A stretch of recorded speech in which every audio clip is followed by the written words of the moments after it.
Hi boys and girls, this is the last part of your end of module assessment task. Let's get started. Number 3. Jeremy is confused about this problem. Unknown equals 10 minus 8. Be his teacher. Write 2 addition number sentences that might help him understand and solve it.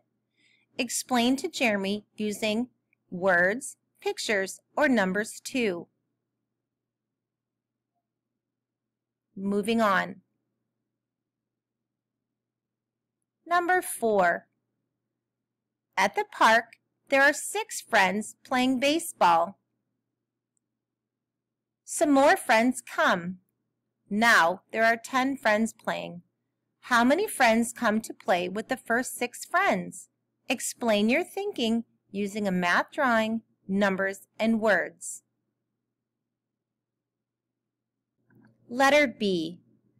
Write an addition sentence and a subtraction sentence to match the story.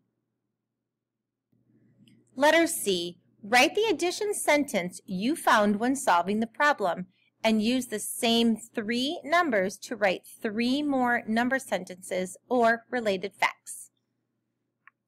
Don't forget, if you forget what I said or need to hear it again, please rewind your video so you can listen again.